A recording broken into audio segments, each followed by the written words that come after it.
I would like to start with a love story. It's not just any story, probably one that you know well. Shakespeare's Romeo and Juliet. We all know these two lovebirds were segregated due to class and wealth disparities, culminating in their tragic deaths, but in between is that unforgettable balcony scene. Now, in order for my deaf students to better understand this classic story, they staged a reenactment of that famous balcony scene. Now, that scene was tough for my students who were reading far below their grade level. But they were still expected to understand those monologues that were truly foreign to them. I asked myself in that moment, am I expecting too much? I could have perpetuated the status quo of low expectations for deaf students and deprive them of that opportunity to understand an important classic and cultural and literary work from our history. But in spite of those doubts, I continued on. For days, I watched as my students struggled with adapting the Old English lines into American Sign Language, or ASL.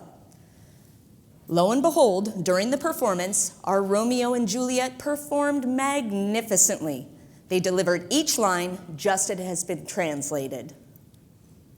Now, this was a moment I will never forget, and I know it was the same for my students because we realized when opportunity is given, all things are possible.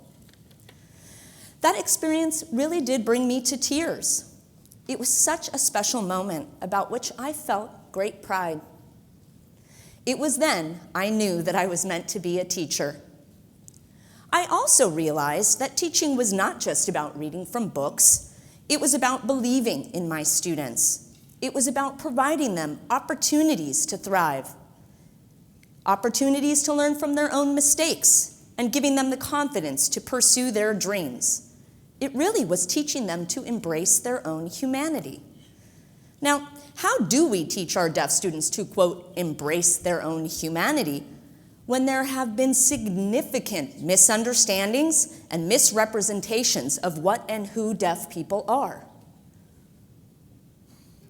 I'm fortunate to teach at an all-deaf school where I can work to combat centuries of oppression as well as foster positive self-image among my students. Now, I do this by encouraging them to challenge the systems that have prevented them from taking their place in society as complete human beings. Part of my job as a teacher and as a human is to be a role model at this bilingual ASL English school. At my school, there is a critical mass of deaf students who use ASL.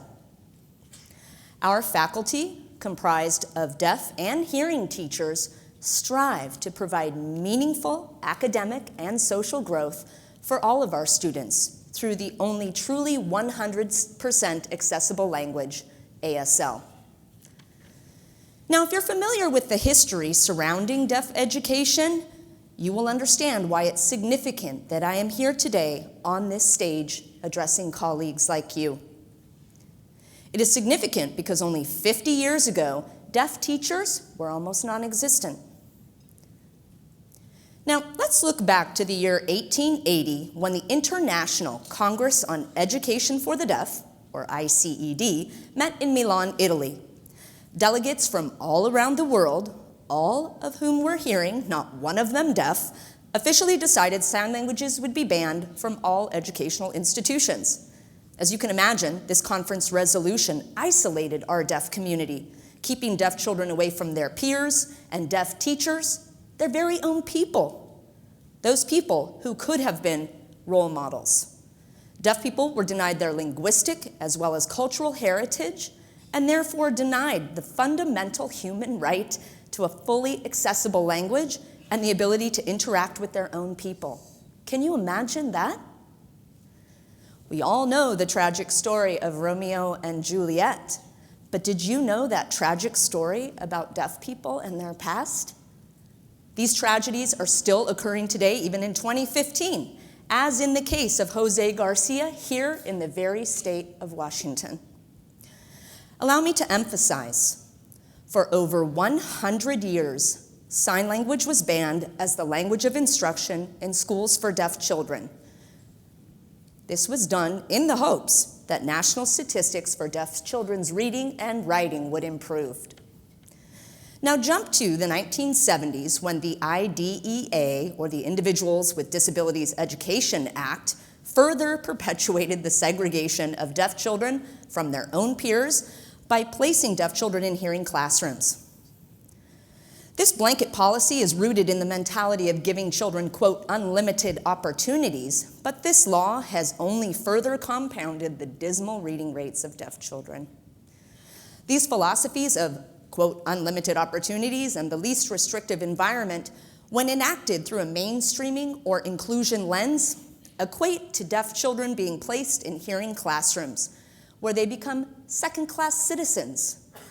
In these settings, deaf students often take on hearing values, hearing perspectives, which adversely impacts these students' self-esteem. Because these mainstream settings are designed for hearing people, whether there is an interpreter present there or not, deaf students do not have the same level of access to the environment. This will cause delays in receiving information and also create significant barriers to self-expression and participation. Oftentimes, deaf students are perceived simply as a hearing student who cannot hear, when in reality, deaf students are students who learn through a visual channel. These students need research-based instruction that is specific to their needs, and that is what my colleagues and I are uniquely trained to do. Typically, in deaf education, decisions are made for deaf people, rather than making decisions with deaf people, and incorporating their rich culture, language, and heritage. Now, deaf history, deaf movers and shakers, and deaf innovators, they have contributed greatly to all of our ways of living. Now, when these concepts and these individuals are absent from the curriculum, how do you think that will affect a deaf student's self-perception? How can we as teachers empower our students to aim high when they do not have the opportunity to learn about others like them who have succeeded? We must provide these opportunities.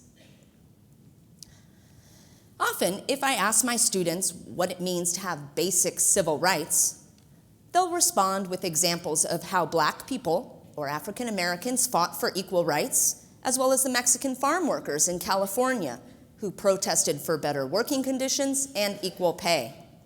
I then ask, well, what about deaf people and their civil rights? My deaf students are often unaware. In fact, the thought has never occurred to them. So I then proceed to tell them the story about the 1988 Deaf President Now movement at Gallaudet University, which is the only liberal arts university for deaf people in the world. For 124 years, Gallaudet University was denied the right to a deaf president because those in power felt that a deaf person wouldn't be capable of leading a university of their own kind. When the only hearing candidate was chosen as president from a pool that included 3 deaf qualified candidates, the 2,000 students revolted, and it eventually became a worldwide protest, not only by deaf people, but hearing people as well. After 13 days of protest, I. King Jordan became the first deaf president of Gallaudet University. Like Howard University, many years before, in their struggle to appoint a Black president, Gallaudet's student body government carried on civil rights demonstrations in order to have their concerns recognized, understood, and accepted by the world. This then created a global realization that deaf people should have equal rights and opportunities just like everyone else. These important historical events remind us that all people have the right to be self-determined and also to be full participants in society. Now, the key for us as educators is to create opportunities for students to dream. What good is it if we teach students about famous leaders like Cesar Chavez, Martin Luther King Jr., or even I. King Jordan, if students are not then given the chance to take a stand, like being a part of student council? What good is it if we teach students about counting money if they are not trusted with a fundraiser? We must make sure these students are not only taught skills, but given opportunity to apply those newly learned skills. We must not only teach inside the four walls of our classroom, but also to educate others about what our students are capable of doing and ultimately accomplishing. A final story I would like to share starts with an assembly where students were set to learn about health from an invited speaker. Now, when I brought my deaf students who had special needs in, we were stopped in our tracks at the door and told we could not participate because, this is a direct quote, my students wouldn't understand the content. And this is at a school that should know better. I had to decide on the spot if I should turn around and take my students back to the classroom or take a stand and have them participate in the assembly anyway. I said to the person who was manning the door, "How would you know if they wouldn't understand the content?" At least they could learn to be a part of an assembly and have a similar experience out in the real world when they got there. Once that assembly got underway, a student of mine raised her hand to ask a question.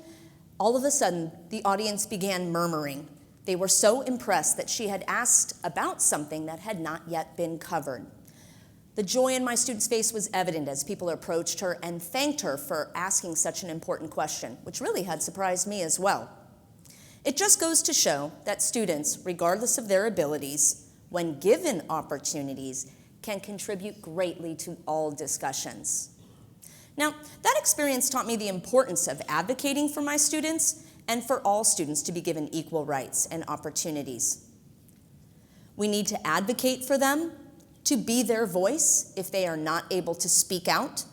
We need to open doors for our students to experience the world around them. Because if they are not given these opportunities, how will they gain experience? How is it that students will learn to express their opinions? And how will they become empowered if we do not teach them to advocate for themselves? While we are teaching them about self-advocacy, we also must consider how our students can best benefit when we make content relevant to their real-life experience, as in the examples of Deaf President Now, and even the play Romeo and Juliet. As teachers, each and every one of us has the power to change our thinking patterns and to challenge that status quo for all of our students, deaf or hearing. We need to do that even if it means assigning that dreaded balcony scene. It starts today. We must create these opportunities for all students. It starts now, and it starts with us.